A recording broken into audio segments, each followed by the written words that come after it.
Each day is an episode or two.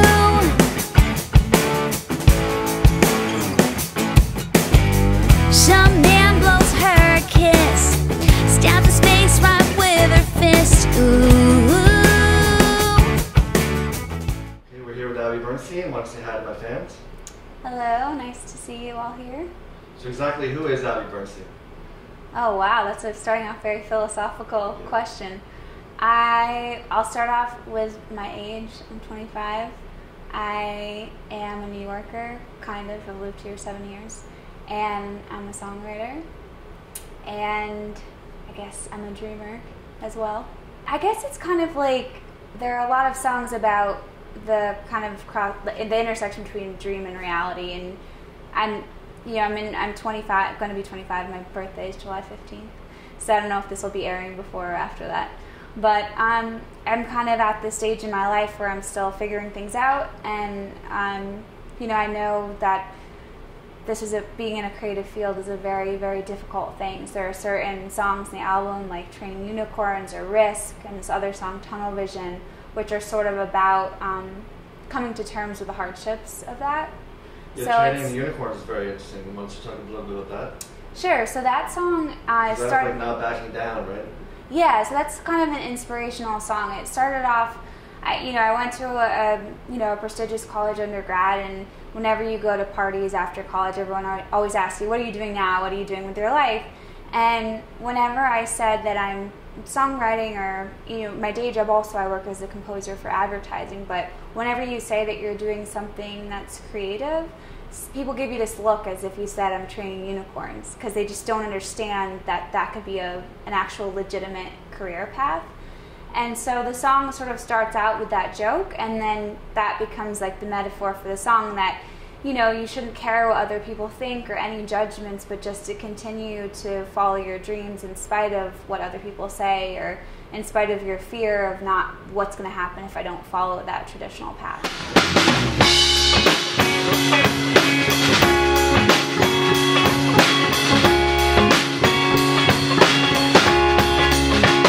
They ask what I do with my life, and they look at me like I told them I am training unicorns to fly. My book is blank, but now we go. I don't think that I'm too old to want to tell the tale in pages of my own. I can't write it down today, so what, I'll find my way.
you're kind of just waiting for opportunity to knock.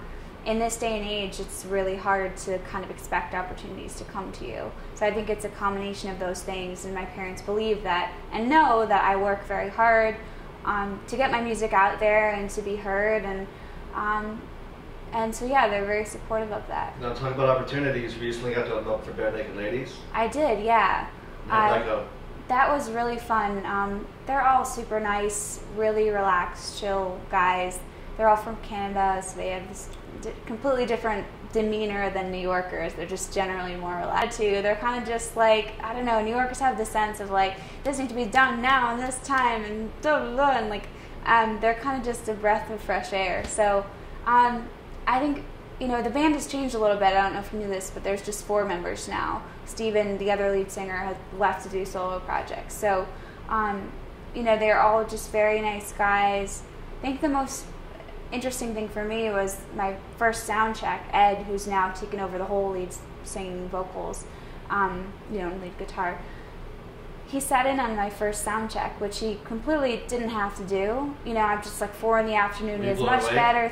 Yeah, he's just sitting there like eating potato chips and like drinking a soda and watching me play, and it was just like it was. And they watched my whole set too on that night as well. So it was just like. You know, it was just something that I didn't expect, and a very nice thing. Now, when you were in school, at first you were studying jazz before you got into the pop? Yeah, so I went to Columbia undergrad. I graduated in 2009. I did music and English, which I guess is sort of like songwriting. And I'd been doing jazz all my life. My first voice teacher was when I was 8. She was like this black blues gospel singer. So I grew up singing all these jazz standards. And when I went to college, and I did a lot of competitions and all these jazz competitions and radio stuff. And when I got to college, I did the jazz ensemble at Columbia, and I thought for a long time that that's what I wanted to do, is sing standards and you know, keep singing the jazz stuff.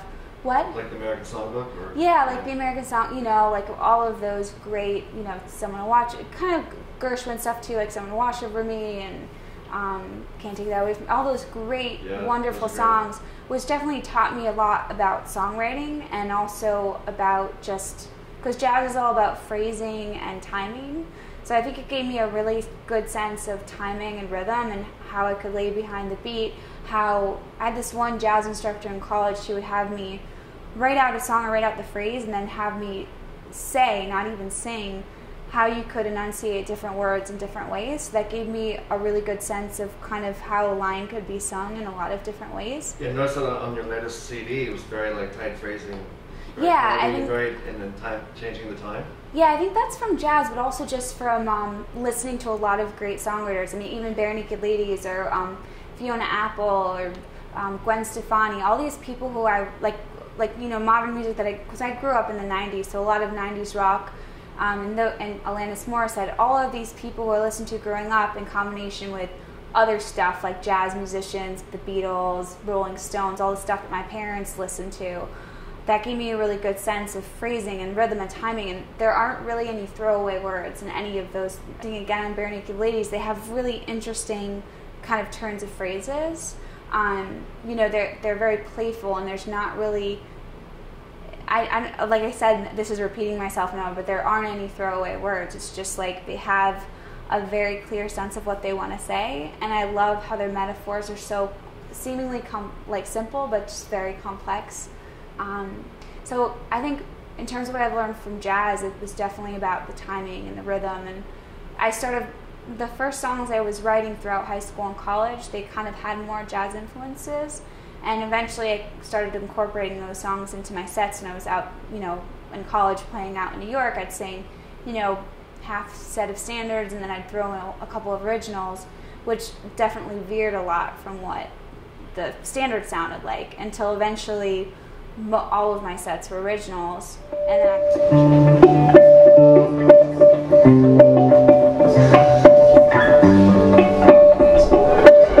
love hits me like a wave, trapped under your gaze. It's hard to breathe or speak or move.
I would rather sing my own words and tell my own story than tell these other stories, because I couldn't. Yeah.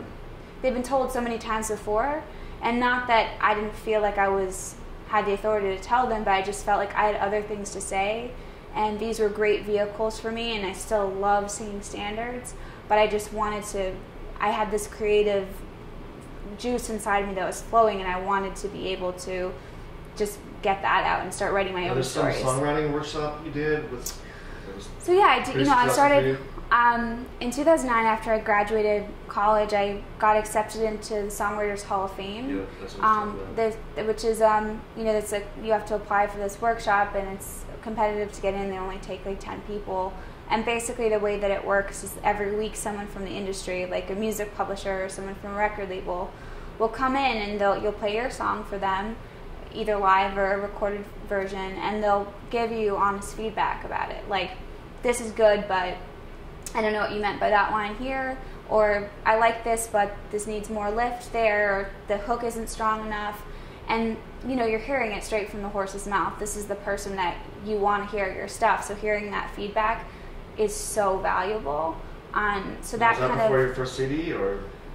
Yeah, that was kind of during the making of my first album. Plus, you publish your own music, right? I do publish my own music, so that's another thing that I did post-college, is I set up my publishing company, and that's when I started kind of building the connections and kind of building the foundations. So you're very hands-on managing your career? I'm very hands-on. I think that every artist, like I was saying before, you kind of have to have the talent and the creativity, but that's not enough. You've also embraced social media in a big way too, is that correct? Yeah, I definitely. And you might want to mention how people can find you. Sure. I'm on Twitter. It's just Abby, twitter.com/Abby Bernstein.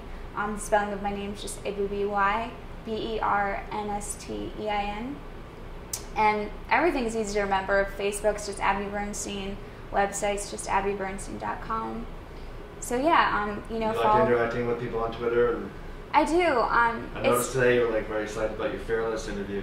I was, yeah. I did that earlier today. It's cool too because now with iPhones and everything, you can just. I haven't had a chance to really sit down on a computer today, but I can, with the Twitter app on my phone, I can tweet, anywhere. So that's kind of the ease of social media. I enjoy that as well.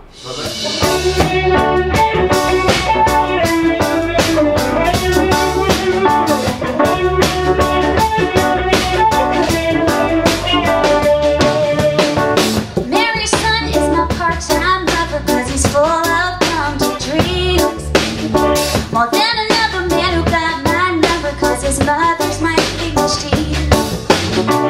Mary's son never flew from the nest. There was gash on blues and weed. Still don't know we make love in a bed, smoke a stash and read poetry. And someday he wants to act your role play against the stacks.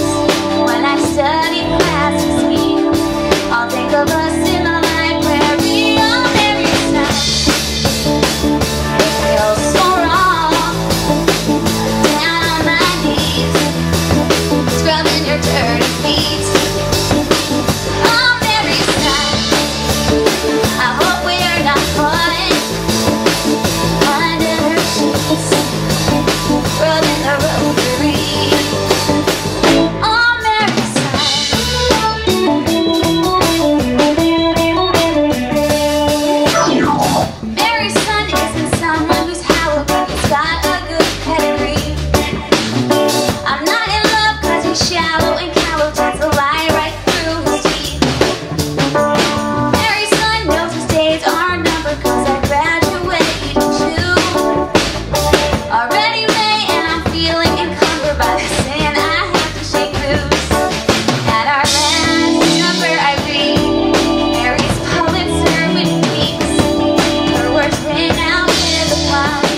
so Mary's Son is you just recently released that too. Yeah, Mary's Son is a recently released single. And it also, there's a music video for that will be coming out in July. And basically the story of that song is, it's about an affair with a professor's son. And the He's a bit of a slacker, right?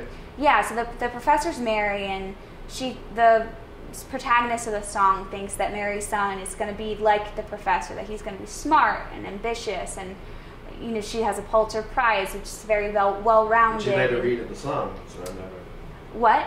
You read the Pulitzer I Prize. I do read that in the song. Verbs, right? In songwriting, I like to tell a story and have specific details about people. So, yeah, and in that song, he just ends up being this total loser and doesn't have any of the qualities that the person of the song thought that he was going to have. It's kind of like a guilty sin you mentioned in it? Yeah, so I guess it kind of takes on religious connotations in that her name's Mary, so he's almost like this loser Jesus guy. But it's not meant to be shocking, it's more just meant to play off of a metaphor as opposed to be like, oh my gosh, I'm writing a song about Jesus. It's more just a playful way. Oh yeah. So it more becomes like a vehicle of telling the story. And what about like tunnel vision? There's one on there called tunnel vision. Yeah, so tunnel vision is again kind of more of one of those songs about dreaming and reality, which is, there's, I guess that takes on a slightly more about the hardship and struggle of it, and that, in the beginning of the song, it starts out where the protagonist is dreaming and kind of wishing to not be in the place where she is, having more money or being more successful. And there's some person who she's speaking to in the song that she wants to help her out. And I think that's something that I still struggle with today, is that you know people in high places, and you want them to help you, or you want certain people to just recognize you, and or even if it doesn't have to do with music, even just someone who you want to get their attention, you want them to be your friend, or even someone you want to be involved with romantically, but they just have this kind of very blind view. Like there's that one song, You're Gonna Hurt Too, or what was the one? Yeah, you're just speeding through the catalog. Do you want me to keep talking about this one, or do you want me to go to that one? I was trying to all jam it in. Yeah, jam it in, yeah. I also did my research. Yeah. So I guess You're Gonna Hurt is that's definitely a different song topic. So why I brought that up was I noticed when I was listening to the CD how you had talk a lot of dreams, very that way, and then also you get very specific about self-hurt, and the city plays a lot in your writing. Yeah, too. I think another theme, I guess, to connect tunnel vision to You're Gonna Hurt.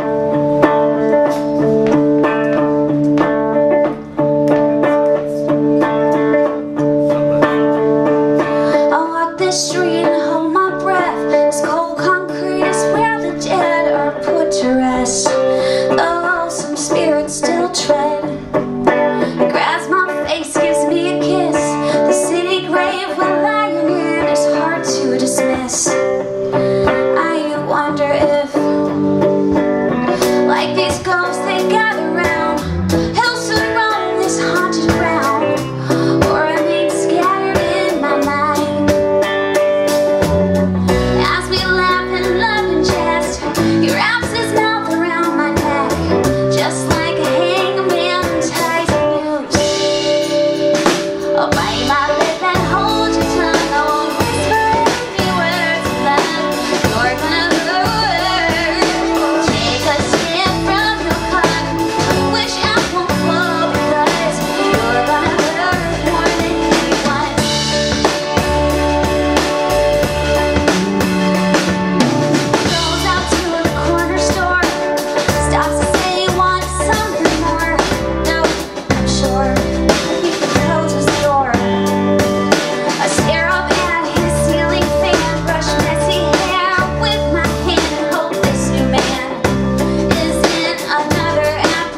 recognized. So I think You're Gonna Hurt and Tunnel Vision, those kind of tie in together, in that it's the same person singing that song, it's just different situations. Tunnel Vision might be more about kind of trying to make it professionally, or just trying to get someone to recognize you, and it may or may not be specific to romance. And I think in You're Gonna Hurt, it's definitely comes from this vulnerable place of, you know, she's entering a new relationship, but it isn't necessarily a happy thing, because she's remembering this past relationship, which started out in this really great place, but everywhere she looks, there's just like graveyards, and the whole city block is just becomes this graveyard and these past memories. And every kind of line starts off as like a vignette, like she's in, she's in his room, she's staring up at the ceiling fan, but she can't help but think of like all of these past memories that she had with this old person, and worrying that this new guy is going to eventually be gone too.